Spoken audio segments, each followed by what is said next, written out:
Hello, and thank you for joining us at xm.com for this Forex Preview video. I'm Christina Marujos. Joining me today is lead investment analyst Rafi Boyajian, and we'll be having a look at Eurozone inflation numbers out on Wednesday.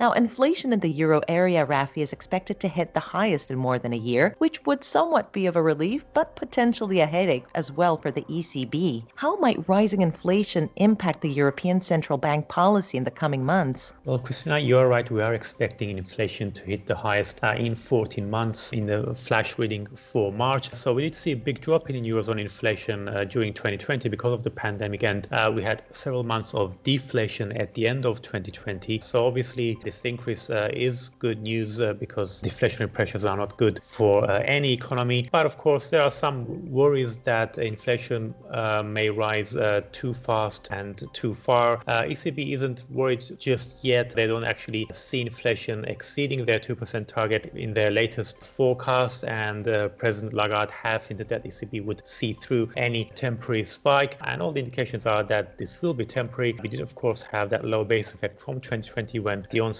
of the pandemic, when we had those lockdowns. We had a big negative price shock in prices, not to mention the slump in oil prices. But since then, when we've had some kind of recovery taking place, we have a number of supply side shocks. We've got the oil rally, but even these effects should begin to fade out in the coming months. But nevertheless, inflation is something hard to predict, and we could see inflation rising much higher, much above the ECB's 2% target. And then once that begins to happen, the ECB would need to more clearly communicate its intentions, what its tolerance level is, because if we do get any mixed signals from the ECB, that could potentially lead to volatility in Eurozone government bond yields. The Eurozone area recovery and vaccine rollout has been quite bumpy lately, pressuring the euro. Can inflation numbers offer it some support this week? Well, we might see a bit of a boost, perhaps, to euro dollar if we were to see stronger than expected inflation numbers. On the whole, though, if we have a look at the bigger picture, which is that the US is doing so much better, there's not a lot supporting the single currency at the moment because we've got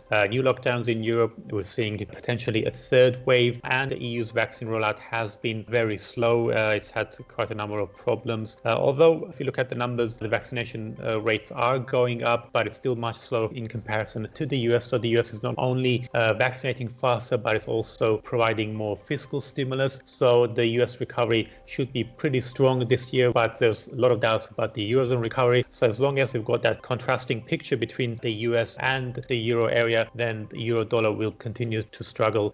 So the outlook for the moment for euro dollar is pretty bleak. Rafi, thank you for joining me today. This was a Forex preview on Eurozone inflation. Thanks for watching at xm.com.